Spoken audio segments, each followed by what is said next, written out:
It's been 30 years to the company Rajshri Plastiwoods.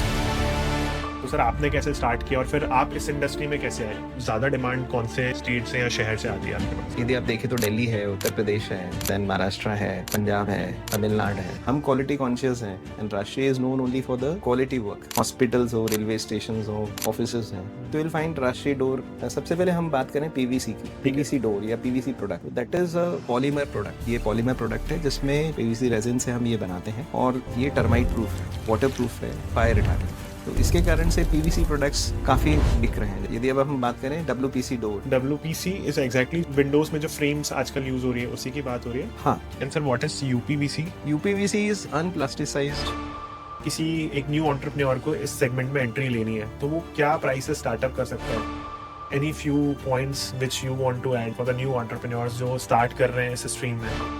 Government की तरफ से कुछ हेल्प मिलती है, लाइक सब्सिडीज, एनीथिंग?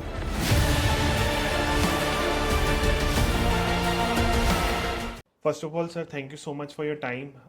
आप आए और काफ़ी अच्छा लगा मुझे। और आज मेरे ख्याल से इस पूरी मास्टर क्लास में मेरा पर्पस यही है कि जितने भी लोग इस पूरे कंटेंट को देखें सो दे गॉट टू नो कि अगर उनको इस बिजनेस में स्टार्ट करना है तो उनको पूरा नॉलेज मिल जाए, right from starting up to challenges, because ये industry I think this is on a booming industry. It's been 30 years to your company Rajshree Plastiwoods. तो सर आपने कैसे स्टार्ट किया और फिर आप इस इंडस्ट्री में कैसे आए? सी, मेरा कंपनी से काफ़ी पुराना नाता है। I was looking after the finance of the company, then gradually in 2016-17 we shifted ourselves to this WPC and all. We were the first one कि हमने PVC डोर या PVC शीट 1994 में सबसे पहले राष्ट्रीय प्लास्टिकवुड ही ऐसी कंपनी थी जिसने इस प्रोडक्ट को इंडिया में इंट्रोड्यूस किया। तो समय के रहते रहते पहले ये एडवर्टाइजमेंट बोर्ड जो आप देखते हैं, फ्लैक्स वगैरह प्रिंटिंग होती है, उसके पीछे जो सन बोर्ड है, सो हमारी शीट फॉरेक्स शीट के नाम से फेमस थी। आप आज भी देखेंगे तो लोग फॉरेक्स शीट मांगते हैं, तो दैट इज़ द राष्ट्रीय product. What exactly is forex sheet? That is our brand name. Earlier it was in advertisement grade. We were supplying this forex sheet. Okay. But धीरे धीरे चाइनीज़ मटेरियल आने के कारण उसकी कॉस्ट मैच नहीं होती थी। ओके। तो चाइनीज़ यूज टू, जैसे आप चाइनीज़ को यदि देखेंगे तो it's good in volume, but quality wise यदि आप देखोगे तो that is, so we can't match it up. तो धीरे धीरे we are very quality conscious people. Reliability नहीं है चाइनीज प्रोडक्ट्स पे, आप रिलायबल नहीं कर सकते। And they understand how what the market knows, because यदि एडवर्टीजमेंट ग्रेड है, सपोज आप कोई फ्लैक्स लगा रहे हैं या कोई एडवर्टीजमेंट का कोई भी प्लेस कर रहे हैं, तो it last only for 1 or 2 months. So that is not a durability या सस्टेनेबिलिटी हम नहीं कह सकते हैं उस प्रोडक्ट में। बट हमारी जो शीट है वो that is made for a longer duration, या जो क्वालिटी वर्क कितना एवरेज टाइम ड्यूरेशन सस्टेन कर लेती है आपकी शीट्स? नहीं, अभी जैसे हम एडवर्टीजमेंट ग्रेड में we have close down, okay. We have shifted to the door division. Okay. तो market has changed a lot because we can not compete the Chinese metal. Correct. So because हम quality conscious हैं and Rashtriya is known only for the quality work, so then we shifted. And हमारा toilet door आप जहाँ देखेंगे, government hospitals हो, railway station हो, offices हैं, तो विल फाइंड राष्ट्रीय डोर इन द बाथरूम। तो वो हमारी पहले पहचान थी कि टॉयलेट डोर है तो राष्ट्रीय का है। धीरे धीरे मार्केट चेंज हुआ एंड फ्रॉम जो हॉलो डोर था, जो हमारा तो सॉलिड पैनल डोर था, लेकिन it has shifted to the solid one. Okay. Now it's a true, you can say वो पूरा एक वुड का रिप्लेसमेंट है। आप मार्केट में यदि देखोगे तो जैसे आप प्लाईवुड देखते हैं, तो जिस थिकनेस में प्लाईवुड मिलता है सेम थिकनेस में आपको हमारा प्रोडक्ट मिलेगा। ओके सर, क्या क्या प्रोडक्ट्स अभी आप मेजरली बना रहे हैं? हमारा प्रोडक्ट यदि हम देखें तो डोर सेगमेंट में यदि हम देखें तो right from 24 mm to 35 mm we have that door.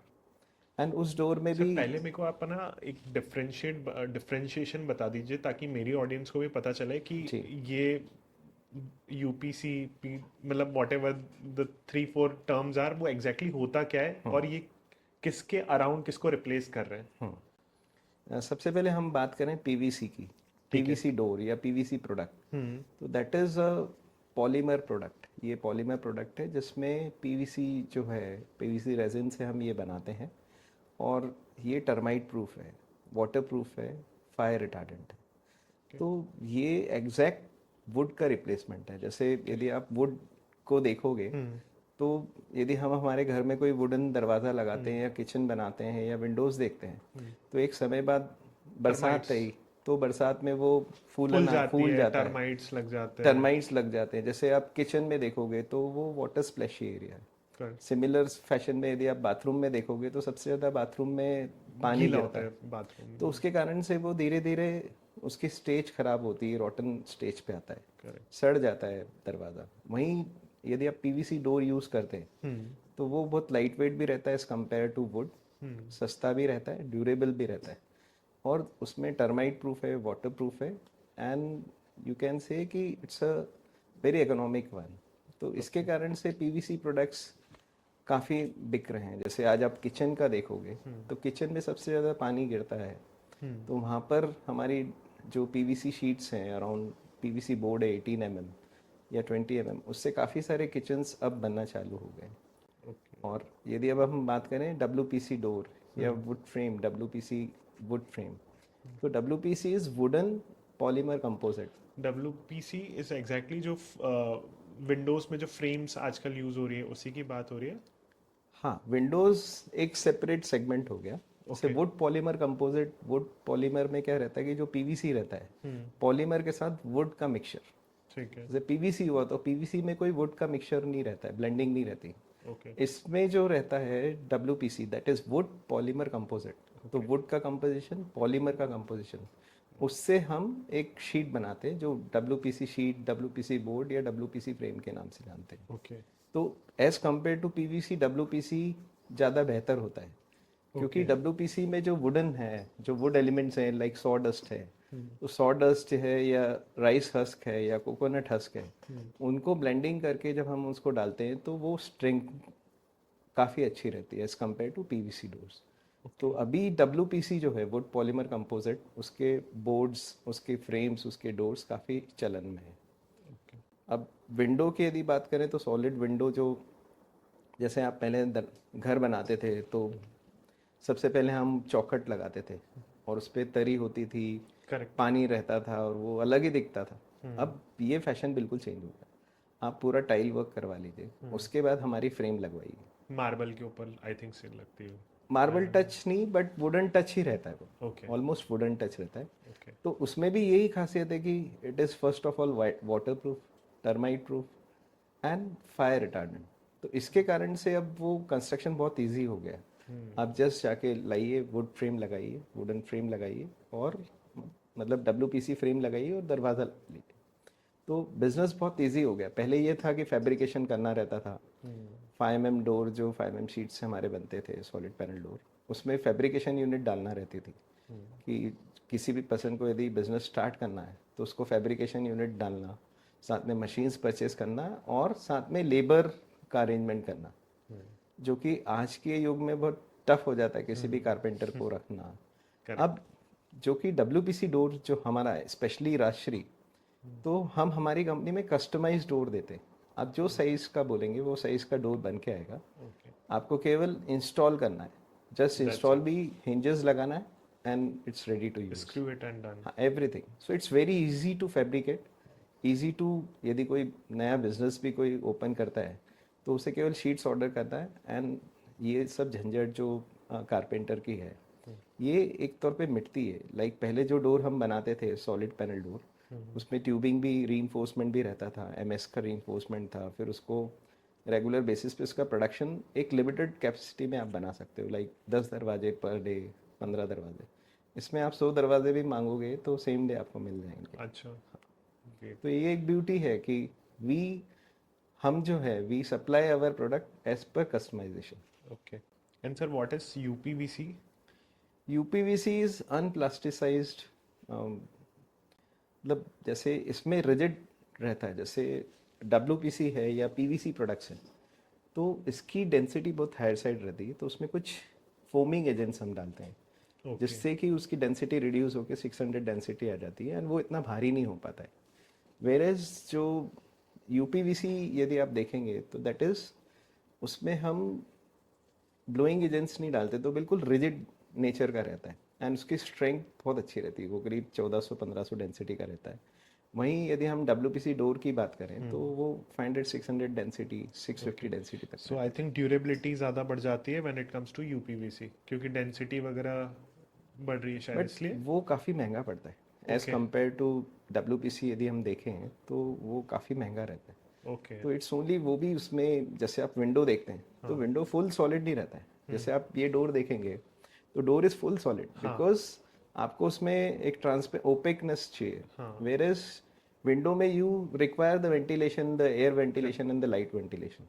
सो वो चीज़ दोनों डिफरेंट हो जाती है वहाँ पे। जो हमारी फ्रेम्स रहती है, लाइक प्रोफाइल्स जो रहती है, तो उसमें उस प्रोफाइल्स में we use to have the glass over it, तो ओके। उस ग्लास से वो कॉस्ट बिल्कुल डाउन हो जाती है। Okay, understood. और इसके अराउंड आप क्या क्या क्या क्या प्रोडक्ट्स आप मैन्युफैक्चर करते हो हम इन्हीं? मेनली फर्नीचर ग्रेड में यदि हम देखें तो हमारी शीट जो है it can be use for the kitchens. फिर उसके बाद यदि डोर्स को हम देखें, like doors, then cupboards we can use, then कुछ भी जो आप सोच सकते हैं, बेड बना सकते हैं, सोफा बना सकते हैं, ओ, मतलब it is as good good as plywood, आप जिसमें आपको तो यूज़ करना हो। क्या अभी फुली रिप्लेस हो चुका है ये? I mean when you are saying कि सोफा भी बन जाता है, बेड तो आई थिंक बन जाता है, बट लोगों ने अडॉप्ट कर दिया है, मेन बात वो भी है। पब्लिक अवेयरनेस अब क्रिएट हो रही है, धीरे ओके। धीरे क्रिएट हो रही है। जो पहले लोग सोचते थे कि प्लास्टिक का दरवाज़ा, तो प्लास्टिक का दरवाज़ा मतलब वैसा नहीं कि हॉलो दरवाज़ा, इट्स टोटली सॉलिड। वो ओके। यदि आप देखोगे प्रोडक्ट को तो it's a replacement of plywood. आने वाले समय में होगा कि बहुत सारी प्लाईवुड इंडस्ट्रीज रहेंगी, they will also adopt the WPC unit, and हो भी रहा है अब। जो पहले काफ़ी सारी यूनिट्स थी, मतलब काफ़ी सारी जो प्लाईवुड इंडस्ट्रीज थी, they have now shifted to the WPC market. WPC. Okay. तो अगर मैं एज की बात करूं, जैसे अगर मैं कंपेयर कर लूं कि एक जो चीज़ है वो प्लाईवुड से बनी है और एक बनी है डब्ल्यूपीसी से, तो टेंटेटिवली कुछ एज में डिफरेंस आता है उसके? काफ़ी कुछ डिपेंड करेगा यूज़ पे। जैसे यदि हमारा जो प्रोडक्ट है it will last at least for 20-25 years, okay. And यदि आप वुड को या प्लाईवुड को देखें तो यदि जैसे किसी घर में दीमक लग जाती है तो पूरा सत्यानाश होता है ख़त्म इनफैक्ट, ही हो तो जाता है वो सब। पूरा ख़त्म हो जाता है। बट ड्यूरेबिलिटी का आप यदि देखेंगे तो दिस इज़ लो कॉस्ट, इसमें कोई कॉस्ट मेंटेनेंस नहीं लगती है कोई। जैसे आपने बरसात में विंडो लगाई है लकड़ी की, तो आप देखोगे कि उसकी पॉलिश उतर जाती है। हाँ, करेक्ट। तो वो सब चीज़ें इन प्रोडक्ट्स में नहीं है। They will last for at least 20-25 years. Okay, हम नाइस। यूपीवीसी विंडोज़ में हमारी गारंटी 15 ईयर्स की है, दैट इज़ एक्सटीरियर एप्लीकेशन। तो काफ़ी कुछ डिपेंड करता है कि उस प्रोडक्ट को आप कहाँ यूज़ कर रहे हैं, कैसे यूज़ कर रहे हैं, but still that has a life span of of around 20 to 25 20 years. Years. But एक चीज़ इसके ऊपर भी आती है कि इंडिया में ना कस्टमर हमेशा प्राइस सेंसिटिव होता है, ठीक है? तो नो डाउट, ऑब्वियसली जैसे आपने मुझे बताया कि वहाँ पे टर्माइट्स का डर होता है, पानी का डर होता है, बाहर धूप में ज़्यादा रहेगा तो लकड़ी का इन सब का रहता है। बट अब जब प्राइस कंपैरिजन की बात करें तो दोनों के प्राइस में क्या डिफरेंस आता है? इज इट टू ह्यूज और टू स्मॉल और सी, यदि इक्वल? आप वुड से कंपेयर करो तो इट्स इक्वल। इक्वली। एल्यूमिनियम से कंपेयर करो तो एल्यूमिनियम प्राइसेस बहुत हाई साइड हो गए। तो करेक्ट। बहुत सारे टेंडर्स में यदि आप देखोगे तो aluminium is now being replaced by UPVC. Okay. और वुडन डोर को आप देखोगे तो it's also, wooden door costly रहेगा as okay. Compare to WPC doors. Okay, so यहाँ पे लेसर दैट्स प्राइस। वाई जो now the public is aware, and जो डिमांड क्रिएट हुई है वो इसी कारण से क्रिएट हुई है कि people are now, they have trusted this product. कि जैसे सपोज आपने लगाया, यू आर सेटिस्फाइड। मैंने यूपीवीसी विंडो मेरे घर में लास्ट 15 ईयर्स पहले लगाई थी, okay. Still working in a good, ओ, very good condition. Nice. So depend करता है कि नाउ सीइंग दैट प्रोडक्ट, मेरे जो फ्रेंड्स हैं जिन्होंने मकान बनाया तो they also install the UPVC, because कोई एक यूज़ करता है तो उसकी माउथ पब्लिसिटी होती है इस प्रोडक्ट की। And now by and large इतनी अच्छी प्रोडक्ट है, इतना अच्छा परफॉर्मेंस है कि अब उसकी डिमांड क्रिएट हुई है। करेक्ट। सबसे ज़्यादा नंबर ऑफ जो आपके लेट्स से क्लाइंट्स और डीलर्स या आपका जो ये जो प्रोडक्ट है ये सबसे ज़्यादा किस इंडस्ट्री में जाता है? लेट्स से होटल सबसे ज़्यादा अडॉप्ट करते हैं या घरों में सबसे ज़्यादा लगता है या कहीं और? मेनली यदि हम देखें तो होटल इंडस्ट्री भी रेनोवेट होती है करेक्ट। रेगुलर बेसिस पे एंड अभी जो इंडस्ट्री सिनेरियो यदि आप देखेंगे तो काफ़ी सारी places they are converted into tourist places, तो वहाँ करेक्ट। काफ़ी अच्छी डिमांड होती है with respect to windows as well as for doors. वहीं जो बिल्डर सेगमेंट में यदि आप देखेंगे, यदि रेसिडेंशियल प्रोजेक्ट्स हैं तो वहाँ पर मैक्सिमम लोग यूपीवीसी यूज़ करना चालू किए as compare to aluminium window या एमएस विंडो। तो इस तरीके से there is a huge boom industry wise यदि हम देखें या यूज़र वाइज देखें तो आज इंटीरियर भी जो है they prefer uPVC windows and this WPC doors for the construction. वहीं जितने घर बन रहे हैं they are also much aware, वो भी इस प्रोडक्ट को अब लेना चालू कर रहे हैं। Okay, nice. Sir, coming to your company, it's been 30 years, आपको 30 साल हो गए। तो how big is the company now? I mean कितने नंबर ऑफ एम्प्लॉयज़ हैं, क्या See, टर्नओवर्स हैं? we have 100 crores plus company, okay, that's and great. we have workforce of around 370 plus members. And how many plants you have? Is it Right only in now we have Indore? a single plant. Now we are under expansion. We are planning for setting few more plants. Okay. Geographically expansion we are going for. Okay, और क्या capacity है sir plant की We current? have 10 extrusion lines, big sheet lines, okay. 10 this one door frame lines, and around 6 UPVC lines. So okay. we have good number of lines here. और monthly production capacity? It's around, you can say, around 3,500 tons. और अभी आपके कितने dealers हैं, कितने distributions हमारे हैं? Dealer network मतलब राष्ट्रीय के सबसे ज़्यादा डीलर्स अक्रॉस इंडिया हैं। काफ़ी ओके। सारे मतलब राष्ट्रीय की जो मेन स्ट्रेंथ है वो हमारे डीलर्स हैं। तो यदि हम काउंट करें तो मोर देन 450 डीलर्स हमारे हिंदुस्तान में है। ओके। आप कहीं भी कोई भी शहर में चले जाएं, आप चाहे लेह लद्दाख में चले जाएं या तमिलनाडु चले जाएं, केरला चले जाएं, असम चले जाएं या त्रिपुरा चले जाएं, तो आपको सब जगह राष्ट्रीय के डीलर्स डीलर्स मिल मिल जाएंगे। एक मैं फैक्ट्री ओनर से बात कर रहा था, तो खैर उनका जो प्रोडक्ट था विच वाज डिफरेंट, बट आपका प्रोडक्ट डिफरेंट है। The reason I am asking question is कि जैसे आपने बताया आपका एक प्लांट है, right? It's a huge plant, no doubt in that. But when you जब आप ना उसको किसी और स्टेट तक लेके जाते हो तब उसकी जो कॉस्ट होती है, फ्रेट, डेफिनेटली डेफिनेटली। वो भी बढ़ती होगी आई थिंक उसमें। इसीलिए we are planning for geographical expansion. Now okay. We are planning for Raipur which will be housing you can say Orissa, then south Maharashtra, Andhra, Bihar and Jharkhand. Then we are planning for one more plant in Himachal. Okay. So that will be hosting the North India, like right you can say the Jammu and Kashmir, Punjab, okay. Haryana and some part of. So that each one plant like distribute उसके आसपास की हाँ, जो भी states होगी, जैसे central में हम इंदौर में हैं तो तो आसपास सेंटर आपने। में इंदौर में होने से ये है कि जो फ्रेट कॉस्ट है हाँ। वो कम रहती, लेकिन स्टिल यदि फ्रेट कॉस्ट के अलावा यहाँ पे टाइम जो लगेगा, suppose I set up a plant in Raipur, then जो यहाँ से मुझे 6 या 7 दिन लगते हैं तो that will be cut down to 3 days maximum. Okay, understood, ठीक है। सो और this is the geographical expansion what we are planning for. Okay. And sir, out of India भी आप एक्सपोर्ट करते हैं अभी? रिसेंटली हमने 2-3 एक्सपोर्ट्स किए हैं, एक मोल्डिव्स में किया है, तो दैट वाज अराउंड 10,000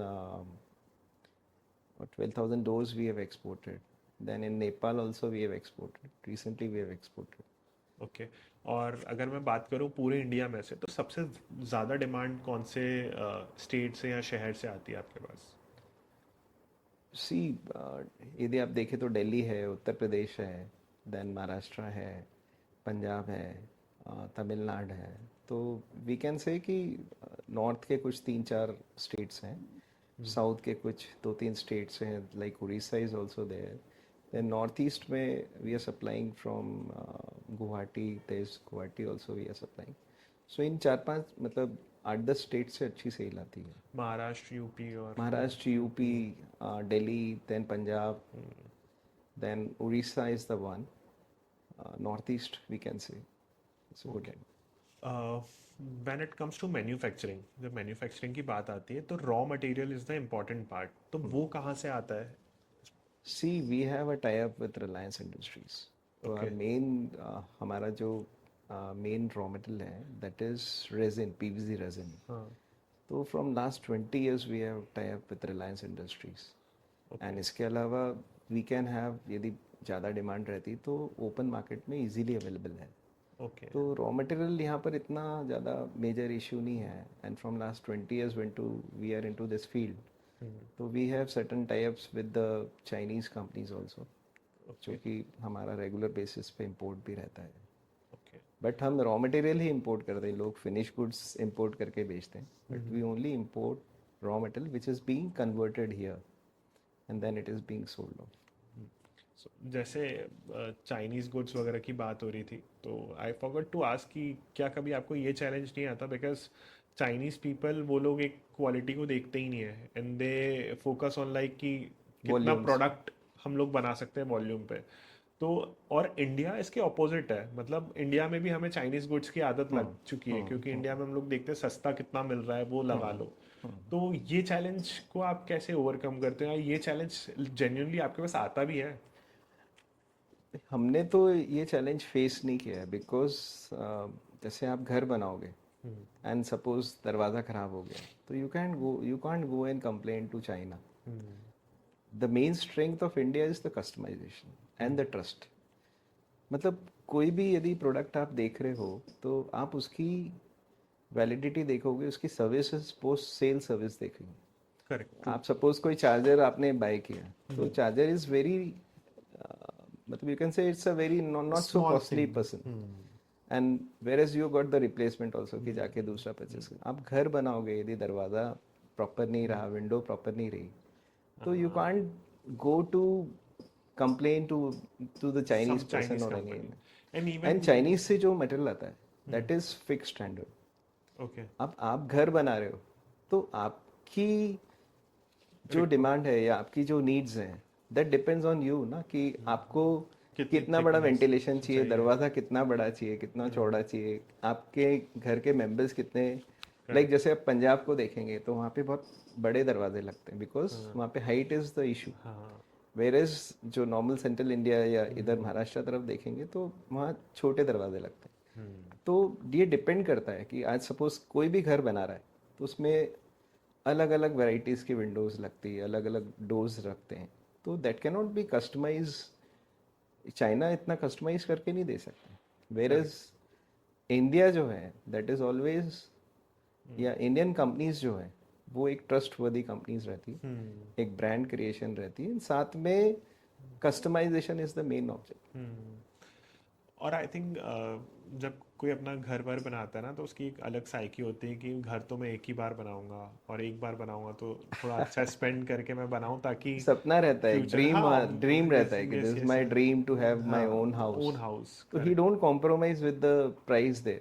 मतलब हमने तो ऐसा नहीं देखा है कि कोई सस्ता मांग रहा है, या ही इज सेइंग कि चाइनीज सस्ता है या लाइक दैट. तो हमारे इसमें तो क्वालिटी रहती है कि आपने दरवाज़ा बंद किया तो प्रॉपर होना चाहिए, उसकी स्क्रू होल्डिंग प्रॉपर होना चाहिए, हिंजेस प्रॉपर होना चाहिए, सही दरवाज़ा लगे. अदरवाइज कोई चाइनीज़ लिया, मालूम पड़े कि आप सिक्योरिटी कंसर्न से ले रहे हैं और वो परफॉर्म नहीं कर रहा है, तो वो सही बात एक डिफरेंट क्लास हो जाता है. जैसे आप इलेक्ट्रॉनिक्स में देखोगे तो आप इलेक्ट्रॉनिक्स में मान सकते हो कि चाइनीज़ का फिर और भी वो एक, इलेक्ट्रॉनिक्स एक अलग सेगमेंट भी है, बिकॉज थोड़े टाइम के बाद चीज़ें आउटडेटेड भी हो जाती है. आज हो सकता है हम टाइप सी चार्जर्स यूज़ कर रहे हैं, कल कोई और टाइप के चार्जर्स यूज़ कर रहे उसमें हो. एब्सोलेंस बहुत जल्दी होता है ना. हाँ. एब्सोलेंस बहुत जल्दी होता है. वही है. करेक्ट. सो सर, अगर मैं मशीनरीज की कॉस्ट करूँ, मशीनरीज की बात करूँ, तो ये जो सारी मशीनरीज होती है मैन्युफैक्चरिंग के लिए, ये कहाँ से इंपोर्ट होती है? अभी यदि हम देखें तो मैक्सिमम तो चाइनीज़ ही मशीन्स इंपोर्ट होती हैं. All machines from China. बहुत अच्छी यदि मशीन्स आपको लेना हो तो that is from Germany. Okay. लेकिन यदि आप एक्सट्रूजन लाइंस यदि आपको डालना है तो यू मतलब आपके पास चाइनीज़ की एक चॉइस है, जर्मन की एक चॉइस है। ओके। फैब्रिकेशन यूनिट की देखें तो इंडिया में काफ़ी सारी फैब्रिकेटिंग यूनिट्स हैं जो कि मशीन्स मैन्युफैक्चर करती हैं। ओके। उनकी क्वालिटी बहुत अच्छी है। और क्या ये जो मशीन्स हैं अभी फुली ऑटोमेशंस तक आ चुकी हैं कि हाँ, ये पूरा फुल्ली। ह्यूमंस को रिप्लेस कर चुकी हैं? कहीं ह्यूमन इंटरवेंशन तो चाहिए। सपोज जैसे मैंने आपको पहले बताया कि सबकी स्टैंडर्ड साइज यदि हुई तो इट्स ओके, बिकॉज आपने कोई कमांड दी एंड हाँ। सपोज 100 दरवाजे हैं एक जैसी साइज के चाहिए तो उसमें ह्यूमन इंटरवेंशन इज नॉट नहीं। रिक्वायर्ड। आपने पैनल पे डाला इतने का मुझे हाइट चाहिए, इतने के विड्थ चाहिए, तो सिंपल काट दिया। लेकिन जहाँ अलग अलग साइजेस के दरवाजे होते हैं वहाँ पे कहीं ना कहीं ह्यूमन इंटरवेंशन तो रहता है। लेकिन जो डेफिनेटली। फिर भी जो ऑटोमेटिक मशीन्स है दे आर गुड एनफ, वो काफ़ी प्रोडक्टिव है। ओके। ठीक है। और सर ये टेंटेटिवली मशीनरीज की कॉस्ट क्या पड़ती है? सपोज आप यूपीवीसी फैब्रिकेशन यूनिट डालते हो तो 7 lakhs to 15 lakhs रुपीज़, उसमें डिपेंड करता है आप किस तरीके की depends machine. Upon the I think automations पे बहुत ज़्यादा ऑटोमेशंस फर्क पड़ता है। Correct, like semi automatic, full automatic या मैनुअल। बहुत सारे ऐसे टूल्स हैं जो कि सेमी ऑटोमेटिक भी रहते हैं, फुल्ली ऑटोमेटिक भी रहते हैं, एंड हैंडमेड भी रहते हैं, हैंडमेड टूल्स भी हैं। एंड आई थिंक प्रोडक्शन पे भी फर्क पड़ता है। I mean in the sense कि number of production per minute per hour, हाँ, वो इन पे डिपेंड भी करता फर्क है, वो पड़ता है ना? डिपेंड करता है, डिपेंड करता है। बिकॉज मैं एक फैक्ट्री में था जहाँ पे वो प्लास्टिक के जो कप्स आते हैं, हाँ, तो वो मैन्युफैक्चरिंग थी उनकी। तो वो मशीनरीज थी, कुछ मशीनरीज थी 7 लाख की, कुछ थी 15 लाख की। तो जो 6-7 लाख रुपए की थी वहाँ डिफरेंस ये आ रहा था कि एक तो ऑटोमेशन कम था और दूसरा ये था कि वहाँ पे पर मिनट में जो नंबर ऑफ ग्लास बनने की कैपेसिटी उसमें। कैपेसिटी थी वो कम थी। और कुछ थी, और इवन उन्होंने कुछ बताया कि अभी कुछ ऐसी मशीन्स आ गई हैं जिसमें लास्ट में क्या होता है, यूजुअली इनको कप्स को कलेक्ट करना पड़ता है, तो वो ऑटोमेटिकली ऑटोमेटिक कलेक्ट वैक्यूम से होके कलेक्ट और होता है। सील्ड भी होके आ करेक्ट, रहे थे। Correct, correct. Sir since you have this manufacturing unit और आपने बताया कि आपके नंबर ऑफ लेबर इतने हैं, तो इसकी कोई हायरार्की होती है? आई मीन किस तरीके से हायरार्की चलती है लेबर्स की? Labors, we have three types of labors: skilled, semi-skilled, and you can okay. say the normal one. तो लाइक मशीन ऑपरेटर, उसके हाँ, नीचे वो और डिपेंड उसके करता ऊपर? है। करेक्ट। तो we have the organization structure, like we have the plant head, then उनके अंडर में we have certain departments okay. Like electrical, mechanical, then the operational, then उनके नीचे फिर वी हैव द इंजीनियर्स के नीचे then the fitters and all. तो एक पूरी हायरकी रहती है जो टॉप से बॉटम तक रहती है। Okay. In this way we function, and almost all the organization functions like this. ठीक है। और मैं थोड़ा सा और डिटेल्ड और डेप्थ में जा रहा हूँ ताकि हम लोग और निकाल पाए कि अगर किसी को स्टार्ट करना है तो उसके साथ चैलेंजेस क्या क्या आने वाले हैं, क्या कॉस्ट। तो सर अगर मैं बात करूँ कॉस्ट की, तो लेट्स से मैन्युफैक्चरिंग में जो कॉस्ट होती है बनने की वर्सेस जो कस्टमर को पहुंचता है, वो क्या प्राइस पड़ता है टेंटेटिव? आप At किसी least भी एक प्रोडक्ट की 15 to रैंडम। 20% का मार्जिन मिलता है एक फैब्रिकेटर को। ओके। एंड राष्ट्रीय की ये खासियत रही है कि जब भी इंडिया में जितने फैब्रिकेटर्स हैं, भले वो अब राष्ट्रीय के डीलर्स हो या नो हो, but they have got training from Rashtriya. Okay. मतलब we were giving the extensive training to the dealers as well as to the carpenters so that कि वो प्रोडक्ट बना सके। यदि वो प्रोडक्ट प्रॉपर नहीं बना हाँ। तो वो उसका परफॉर्मेंस प्रॉपर नहीं होगा, परफॉर्मेंस अच्छा नहीं होगा तो वो जो यूज़र है he will be not be satisfied. तो we always make sure give कि an emphasis over the training to the dealers or to the करें। fabricators. तो कोई भी यदि इंटरेस्टेड रहता है तो we always give a 3 or 4 days training. उनके कारपेंटर्स को भी ट्रेनिंग देते हैं so that they can fabricate the product here itself in the company, and then they can start up their business. वही बात है, प्रोडक्ट जितना भी अच्छा हो लेकिन अगर उसको फैब्रिकेशन प्रॉपर नहीं होगा सही नहीं तो होगा तो फिर वो परफॉर्मेंस प्रॉपर नहीं परफॉर्मेंस पे होगा। तो बहुत करेक्ट, फर्क पड़ेगा। करेक्ट। ये तो होता है। और सर जैसे आपने अभी हम लोग बात कर रहे थे, आपने 15-20% का मुझे बताया, तो इसमें जो आपकी हायरार्की है, जैसे लेट्स से अगर मैं लोकल किसी चीज़ की बात करता हूँ, हम्म, तो मान के चलिए कि कोई कंपनी मैन्युफैक्चर कर रही है, उससे जो प्रोडक्ट है वो डीलर को जाता है, डीलर से फिर वो डिस्ट्रीब्यूटर वगैरह को जाता है, तो इसमें जो आपकी हायरार्की होती है सिर्फ आप मैन्युफैक्चर हैं और उससे वो प्रोडक्ट सिर्फ डीलर को डीलर को जाता जाता है। है, डीलर को इसके जाता आगे भी कोई होता है? है। नहीं, डीलर नॉर्मली कॉन्ट्रैक्टर हैं या बिल्डर हैं या हाँ। जो रिटेल में जो पर्सन है, यूजर है, उसको सीधे बेच सकता है। ओके। और इसमें डीलर के मार्जिन्स कहाँ तक रहते हैं? वो भी 15-20% के अराउंड रहते हैं। ओके। तो डिपेंड करता है कि कितना अच्छा प्रोडक्ट वो बना रहा है, क्या सर्विसेज दे रहा है। और यदि अच्छा नाम है, अच्छा प्रोडक्ट दे रहा है, तो it can be raised up to 20-30% also. Okay. Sir इतनी सारी चीज़ें तो आपने बताई, मतलब इतना बिजनेस बन जाता है, तो यूजुअली आपको चैलेंजेस क्या क्या आते हैं बिजनेस में? आप 30 ईयर्स से कर रहे हो, तो आपने पूरा एक ज़ीरो से चीज़ बनाई है और आप 100 करोड़ तक लेके गए हो इतनी कंपनी को, तो क्या क्या चैलेंजेस यूजुअली आप फेस करते हो? सी, यदि मैन्युफैक्चरिंग की बात करें तो रोज ही एक नया चैलेंज आता है। अच्छा। आप मॉर्निंग बैठोगे, उठोगे और ऑफिस जाओगे तो आपको रोज एक नया चैलेंज मिलता है। तो ये चैलेंज, ऐसे चैलेंजेस रहते हैं जिससे हम रोज अपने आप को एक्वाइंट करते हैं, सीखते हैं। तो ये एक अलग ही मज़ा है मैन्युफैक्चरिंग का। तो इसमें रोज नया चैलेंज, रोज। किसी दिन मेटल शॉर्ट हो जाता है, किसी दिन लेबर की प्रॉब्लम आ जाती है। मतलब आप ये देखो कि हिंदुस्तान में होली आई है तो 5-6 दिन की लेबर हाँ। नहीं मिलती है। करेक्ट। अभी गनगौर आएगी तो फिर लोग गायब हो जाएंगे, करेक्ट। फिर आखाती जाएगी तो फिर गायब। तो हमारे यहाँ सबसे बड़ा ड्रॉबैक लेबर का है। कुछ भी होता है, मेरी इंडस्ट्री नहीं, सभी इंडस्ट्री के ही हैं। और सर एक बहुत बड़ी बात ये भी है कि जैसे लेट्स से एक लेबर में भी ऐसा हो कि एम्प्लॉयज होते हैं बेसिकली सब, और एक पढ़े लिखे इंसान को समझाना, उसको बोलना कि तू नॉर्म्स फॉलो कर, वो आसान होता है रादर देन शायद ब्लू कॉलर ही बोलते हैं ना हम लोग, जो लेबर फैक्ट्री में काम हाँ, करती है, वो उतना ज्यादा डेडिकेटेडली आपकी चीजों को, आपके नॉर्म्स को फॉलो नहीं करते हैं। उनको कभी भी जाना होता है, दे वो तो बस बस छुट्टी मुझे मारना जाना है। है और चले जाते हैं। तो वो एक सबसे बड़ा चैलेंज तो वो है। एक सबसे बड़ा चैलेंज रहता है।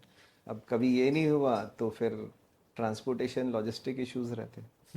लॉजिस्टिक में जैसे अभी गर्मी स्टार्ट हो जाएगी तो करेक्ट। गेहूं की हार्वेस्ट आएगी, या जो हार्वेस्ट सीजन रहता है उसमें गाड़ियां नहीं मिलती है। तो एवरी डे कुछ ना कुछ चैलेंज आता है। कभी मशीन ब्रेक डाउन हो जाता है, कभी लेबर के इशू होते हैं, कभी मेटल तो के सर रहते एक हैं। चीज बताइए, जैसे बीइंग अ फाउंडर, तो दो बड़ी चीजें होती हैं हमारे दिमाग में।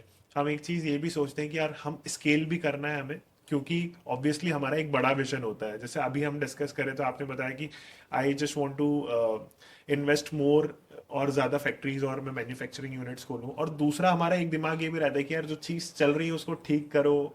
डेली डेली हम लोग कुछ ना कुछ चीज़ों में अटक जाते हैं, तो उसको आप कैसे कॉप अप करते हो? सर, जो टीम रहती है ना, मतलब I have only 2 hands and a single brain. But if I have a good team, then I have hundreds of hands and hundred of brains. तो ये जो रेगुलर चैलेंजेस आते हैं, the team is equipped with that. Okay.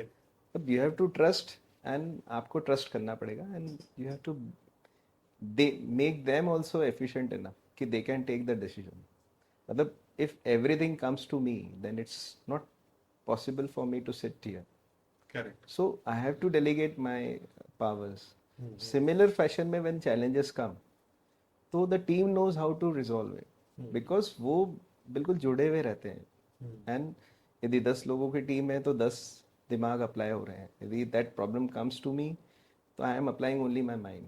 So better to delegate that problem to them and resolve by the team itself.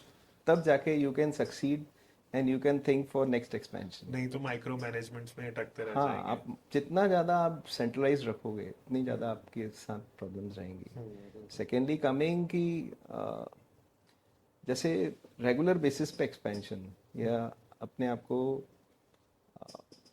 You can से कि अपने आप को कूप अप करना, या with the market demand, then you have to change yourself. यदि मैं उसी प्रोडक्ट पे स्टिक रहूँगा जो 20 साल पहले बनाता था, 25 साल पहले बनाता था, ट्रू। तो एब्सोलेंसी हर प्रोडक्ट में आती है। हर इंडस्ट्री में वो प्रोडक्ट एब्सोल्यूट होता है। तो जैसे कोई नया प्रोडक्ट लॉन्च हो या आता है तो you should adopt it. Experiment करके तो देखना ही आपको पड़ेगा करना एटलीस्ट, पड़ेगा, आपको करना नहीं तो आप पीछे रह जाओगे। ये तो है सर। एक बड़ा ना चैलेंज बहुत सारे मैन्युफैक्चरिंग ओनर्स के साथ ये भी आता है, क्रेडिट्स का, उधारी का बहुत बड़ा आता है। तो क्या ये चैलेंज आपके साथ भी आता है? हमारे जो डीलर्स हैं वो काफ़ी पुराने हैं। Okay. We have dealers from last 20 years, same dealers. तो अब वो एक रिलेशनशिप ऐसी बन गई है कि we use to give the credits, honour भी होती है कुछ। कितने दिन की क्रेडिट साइकिल्स होती है सर आपकी? We usually give 30 days credit, okay. पर वो हम सबको नहीं देते। With a trusted one, if we are having a good relationship from last 4-5 years, then we use to give. या 1.5 साल 2 साल का परफॉर्मेंस इवेल्यूट करने के बाद we use to give the credit. Okay. तो क्रेडिट तो ज़रूरी है, हर किसी को ज़रूरी है, बिकॉज आज जो कॉस्ट है, जो भी प्रोडक्ट कॉस्ट है, तो वन के not go with his own capital. जैसे आज आप सपोज 1,000 रुपीज़ हैं या 10 लाख रुपए का आप कोई काम कर रहे हो, तो you can invest up to 2 lakh rupees. बाद में आप बैंक बोरोइंग करते हो। तो सिमिलर फैशन में जब हम बिजनेस कर रहे हैं तो रेगुलर बेसिस पे डीलर को कब क्या ऑर्डर मिल जाता है, कब उसकी डिमांड जनरेट हो जाती है, तो वी हैव टू कोऑपरेट। तो उस फैशन में जैसे ज़रूरत रहती है, नीड बेस्ड, तो we use to give the credit.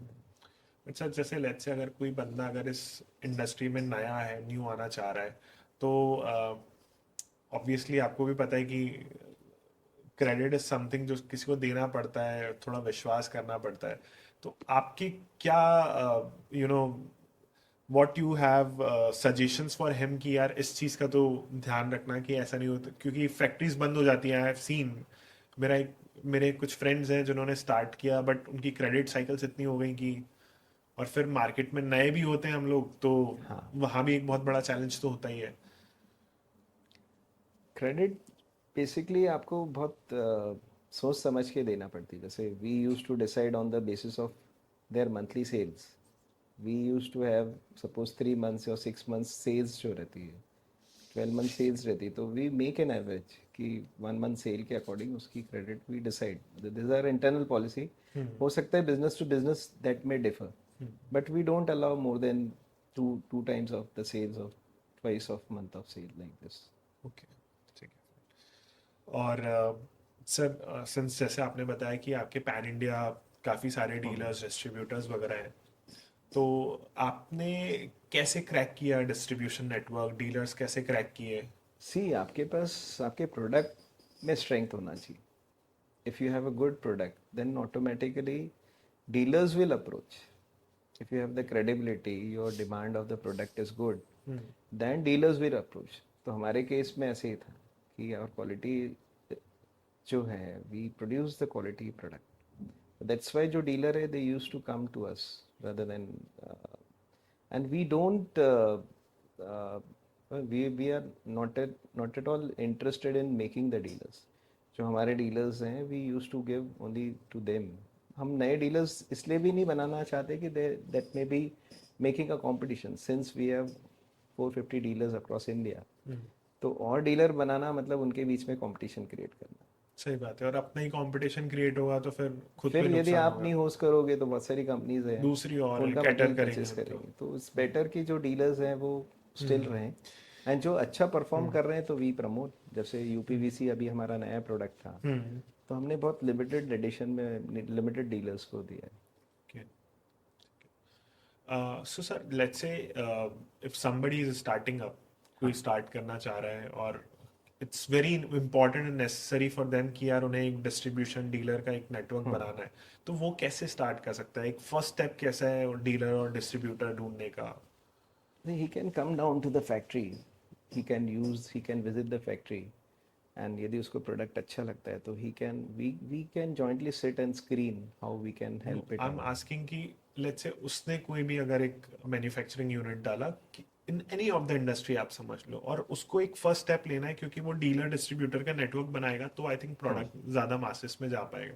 तो वो कैसे ज़्यादा डीलर्स डिस्ट्रीब्यूटर्स बना सकता है? फर्स्ट स्टेप उसके लिए क्या होना चाहिए? वो कोई मार्केटिंग करे या कुछ, मतलब? See, he has to appoint certain marketing staff. So at present we have around 36 marketing staff. Every state we have 2 or 3 staff. Okay. who are looking after the sales of that particular state. So एक जो dealer हमारे हैं तो they get the advantage, they get the benefit of our marketing executive. They help out to take the orders. कुछ negotiation करना रहा तो along with the dealers they go. So ये सबसे पहले यदि किसी डीलर को बनाना है तो you have to appoint the marketing staff. Okay. And first of all he should emphasize in which area he wants to go. Suppose कोई MP में कोई यूनिट डाल रहा है तो he should first concentrate on MP region rather than going for south और north और east और west. He should first emphasis the local market. वहाँ पे जैसे जमता है तो फिर then he can approach. And अब तो सोशल मीडिया इतना ज़्यादा स्ट्रॉन्ग हो गया है कि by that also you can approach. Correct correct correct.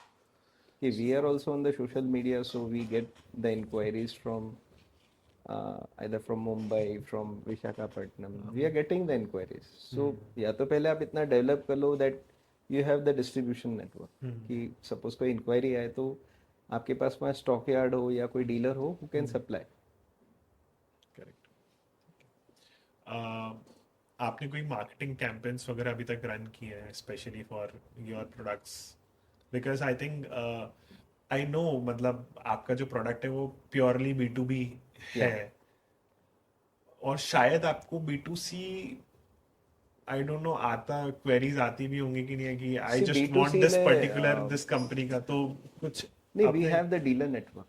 So our Okay. dealer used to give the advertisement campaign and all marketing campaign. So it is difficult for us to fulfill the demand. क्योंकि आज कोई चेन्नई में बैठा है और वो 2 दरवाजे मुझसे इंदौर से पीतमपुर से मांगेगा तो मेरे लिए भी फिजिबल नहीं रहेगा. सही बात. सेकेंडली कस्टमाइजेशन कि उसको किस साइज का चाहिए तो वो जो हमारे लोकल फैब्रिकेटर है वो ही उसके डिमांड को होसअप कर सकते हैं.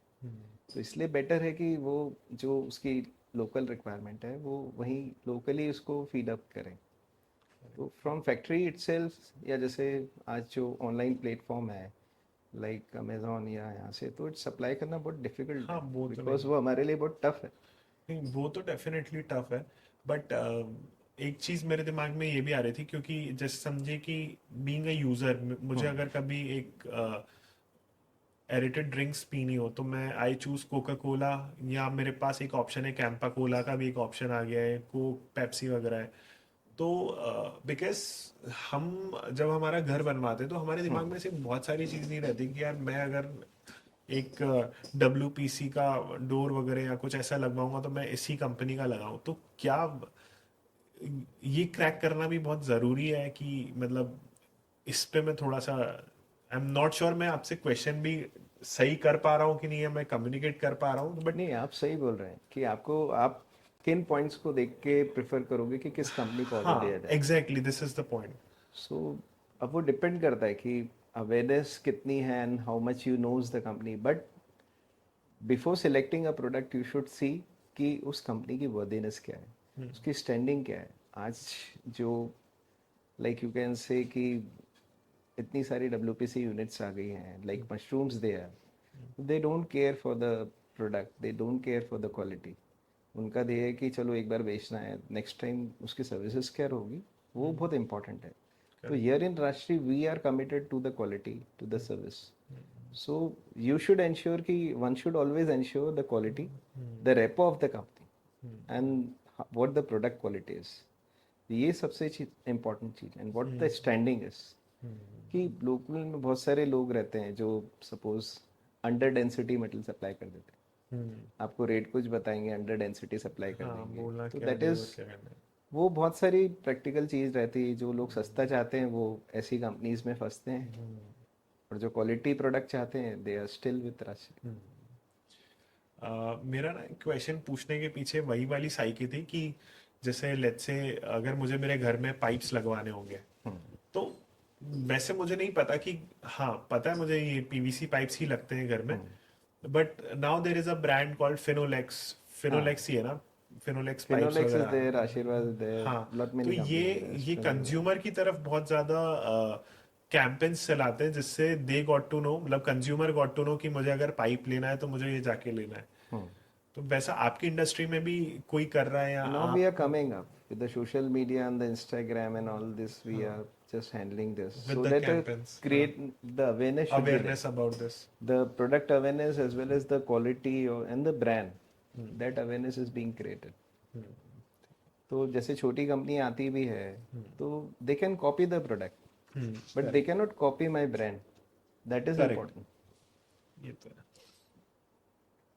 सर अगर इस इंडस्ट्री में किसी को एंट्री लेना है तो वो कैसे ले सकता है मतलब इज इट सिंपल और is it tough Means there are two types, whether you want to go in the manufacturing right from extrusion or you just want to be a dealer or a fabricator. आपके हिसाब से पहले एक person को क्या करना चाहिए he should go for like थोड़ा डीलरशिप करके देखे बेच पहले के उसको देखे बिल्कुल या direct manufacturing see we have the hard earned money. कोई भी होगा उसका हार्ड एंड मनी होगा सही कि बात है उसने कैसा पैसा कमाया. तो rather than going for a first he should go for the in a very very small manner. He should go open the shop, then उस प्रोडक्ट के बारे में समझे. फिर धीरे धीरे if it is being settled then he can go for the manufacturing. But instantly one shot में सीधे डायरेक्ट manufacturing है ना, मैन्युफैक्चरिंग में वो जाओगे तो tough है. गिर जाओगे आई थिंक ये तो है Because we should not advise like कि we should not always be like this कि you come into the manufacturing. Manufacturing itself एक बहुत ह्यूज टास्क हो जाता है ह्यूज टास्क है. एंड जो मैन्युफैक्चरिंग में चले जाते हैं तो उनको मैन्युफैक्चरिंग ही अच्छा लगता है. बिकॉज एक स्ट्रेस या एक जो मज़ा है वो मैन्युफैक्चरिंग में है. क्योंकि रोज नए चैलेंजेस आपको आते हैं. तो यू हैव टू, जैसे पजल अपन सॉल्व करते हैं, it's just like a puzzle. आज कहाँ से बम गिर जाएगा यू डोंट नो. मतलब आज क्या चैलेंज आ जाएगा वो यू वही होता है हम लोग बीइंग अ फाउंडर्स हम लोग जाते हैं बैठते हैं सोचे आज ये करेंगे और कुछ ऊपर से बम गिरता है कि अरे ये तो अच्छा, जिस एक्सपेक्टेड ही दिन नहीं बम था नहीं गिरता ना उस दिन मजा अटपटा भी भी तो लगता नहीं है आता कि यार आज क्या हो गया, जैसे सिंपल कैसे चलेगा दिन. तो इट रियली हैपेंस. बट हाँ, मज़ा है उसमें. कोई भी स्ट्रेस में मज़ा है या कुछ भी ऐसी चैलेंजेस लेने में हर समय मज़ा आता है. करेक्ट ये तो है coming to last few questions so sir जैसे लेट्स से अगर किसी एक न्यू एंटरप्रेन्योर को इस सेगमेंट में एंट्री लेनी है तो वो क्या प्राइस से स्टार्टअप कर सकता है स्टार्टिंग कर सकता है See, there are two types. Either he want to go directly into the manufacturing like extrusion. तो यदि एक्सट्रूशन की बात करें तो यदि लैंड बिल्डिंग उसके पास है या शेड है किराए का भी ले सकता है. तो इन दैट वो बिल्डिंग की कॉस्ट एलिमिनेट करके यदि हम कोई मैन्युफैक्चरिंग यूनिट डालना चाहें with a very small quantum, तो for a generation of at least 20-25 crore sale, तो he can invest up to an investment of around 5 to 6 crores will be in nominal one. Okay and वहीं यदि fabrication में जाता है suppose उसको, which is the first step which is the first step, मतलब everybody should know that हाँ, thing. एक जैसे एंट्री पॉइंट है यूपीवीसी में यदि किसी को जाना है तो मैक्सिमम 15 से 20 लाख रुपए विद ऑटोमेटिक मशीन्स. मतलब उसमें भी अपन सेग्रीगेट कर सकते हैं कि यदि कोई मैनुअल बेस्ड पे है, it depends on the investment, how much investment he wants. But maximum यदि यूपीसी फैब्रिकेशन में जाना है तो मैक्सिमम 20-25 लाख रुपए में उसका काम हो जाता है with a good machines and the shed. मतलब शेड वो किराए का ले सकता है rather than investing in shed and all. कोई किराए का शेड लेके, बिकॉज एक बार वो यदि उसको सेटल लगता अप है हो तो जाए देन तो फिर देन ही उसको कैन आगे क्या हिकअप्स आते हैं क्या और उसको इम्प्रूवमेंट्स करना है, that he can do in the coming in the fourth coming shed and all. तो वो एक 20 से 25 लाख रुपए for fabrication and for extrusion unit at least 5 to 6 crores. और सर अगर वो इसके मिडिल वाली रेंज में जाता है लेट्स से अगर उसको कोई डीलरशिप्स लेनी है तो डीलरशिप में कुछ पैसा नहीं कुछ है. पैसा नहीं लगता कुछ पैसा सिर्फ नहीं यू लगेगा. Need to just take the you things have and to say just buy the stocks, keep it up. जो डिमांड आती है तो हमारे सेल्स एग्जीक्यूटिव्स हैं, इंक्वायरीज हैं, लाइक यू कैन, बहुत सारे प्लेटफॉर्म्स ऐसे हैं जो कि they use to grab up the inquiries and give it like you can say India Mart और एनीथिंग. तो आप उस पर सब्सक्रिप्शन लो, ऑटोमेटिक आपके पास इंक्वायरी आती क्वेरीज है. आना तो चालू हो इट इज़ जाएंगे as good as sales executive और सेल्स ओके मार्केटिंग टीम. तो मार्केटिंग टीम तो फिर भी आपको लीड्स दे सकती है with a big amount to be invested in the marketing team. Rather than going for that they should adopt the social media and उसके इंडिया मार्ट बहुत सारे प्लेटफॉर्म्स है, जस्ट डायल एंड ऑल. उस पर inquiry float होती है तो maximum bye 10-15 lakh रुपए लगा के ही कैन स्टार्ट इट. ठीक है All right, sir. Any few points which you want to add या आप कोई suggestions देना चाहोगे for the new entrepreneurs जो start कर रहे हैं इस stream में? See, financially, one has to look for the with the finance also कि कितना finance उसको लगता है. तो कोई भी new entrepreneurs हैं, rather than going in a first they should work out in a very detailed manner because whatever you are budgeting, तो at the end of the day it shoots up by 20-30%. तो तब तक जाके हम capital expenditure ऐसा नहीं करें कि हमारी वर्किंग कैपिटल ख़त्म हो जाए. We are exhausted by that. तो हर समय एक प्लान वे में we should make a proper budget. हमारी जो एस्टिमेशंस हैं they should match it up with a contingency of 10%. कुछ भी आप बजट बना रहे हो तो आप उसमें 10% कॉस्ट कॉन्टेंजेंसी के हर समय ऐड करना चाहिए. बिकॉज यदि कुछ भी ऊपर नीचे होता ऊपर है, नीचे लाइक प्राइस राइज हो गया, अभी वॉर हुआ उसमें प्राइस राइज हो गया, ट्रांसपोर्ट हो रहा है, ट्रांसपोर्टेशंस हैं, तो इन सब की एक 10% क्रेडिट्स कॉन्टेंजेंसी हो जाते हैं कई बार लेके रखना चाहिए. तो यही एक सबसे बड़ा है कि कोई नई इंडस्ट्री लेके आ रहा है तो he should scale it up. एक कॉन्टेंजेंसी उसमें हर समय प्रोवाइड करना चाहिए. उसके बाद फिर वर्किंग कैपिटल इतनी सफिशिएंट होना चाहिए, इतने एग्जॉस्ट नहीं हो कि मानना पड़े कि पूरा केपेक्स में पैसा लगा दे और फिर वर्किंग कैपिटल की प्रॉब्लम होती है. और होता भी यही है शुरू में. जो न्यू एंटरप्रेनर्स रहते हैं दे एक एंथुजियाज्म रहता है कि मुझे यूनिट सेट करना है, तो rather than investing in land and building, क्योंकि ये फिक्स कॉस्ट है, डेड कॉस्ट है. प्लांट मशीनरी भी डेड कॉस्ट है कि आप इससे अर्न कर पाओगे. तो we should minimize this cost. And हर समय जब इस लेवल तक पहुंचते कि प्लांट ऑपरेशनल होता है तब we are short of working capital funds. जो हमारी रेगुलर बेसिस पे रॉ मटेरियल खरीदना, देन कन्वर्जन करना, देन उसको बेचना, तो वो कॉस्ट हर समय एक सेपरेट होना चाहिए, एक कैपिटल अलग से होना चाहिए. तो ऑलवेज पीपल शुड एम्फोसिस कि जो फिक्स कॉस्ट है उसको मिनिमाइज करें कि इसका. और सर गवर्नमेंट की तरफ से कुछ हेल्प मिलती है like subsidies anything entrepreneurs can avail? New entrepreneurs के लिए काफ़ी सारी स्कीम्स हैं. लाइक जैसे एमपी में यदि आप सेट करते हो तो इंडस्ट्रियल पॉलिसी काफ़ी अच्छी है एमपी की. You get at least 40% subsidy over the building plan machinery okay over the 8 years. Okay, so this 40% each year divides into 8 years, right? हाँ, मतलब correct. Percentage wise. Correct. Correct. 5% per month you per year you पर can year save. You can avail. You'll get it by then. But I think I have heard Maharashtra में और ज्यादा है, ऐसा भी है कुछ? Do you It know? depends on the state to state कि Okay. हर स्टेट की. So before evaluating, before setting up a unit, one should always study the industrial policy of that state कि which industry policy suits them. So उस हिसाब से फिर उसको design करना चाहिए. Okay, all right sir, thank you so much for your time. बहुत मज़ा आया आपसे बात करके और बहुत सारी चीज़ें सीखी मैंने आज. एंड आई होप मेरी ऑडियंस ने भी बहुत सारी चीज़ें सीखी होगी. Thank you very much. But फिर भी हमें कुछ और डाउट्स आएंगे तो विल Definitely, डेफिनेटली टैग कुछ Right, कमेंट्स में. I'm बहुत always mostly asked available. Questions को हम लोग टैग कभी भी करेंगे, मुझसे पूछ सकते हैं. है ना? And if you have any opportunities और something Right, like right. Dealerships और अगर Right. कुछ है तो प्लीज आप Right, बताइएगा. right. Definitely, definitely. Alright sir, thank you. Thank you. Yeah, I request all the viewers that they should subscribe for the Idea Man. And thank you so much thank you. Sir.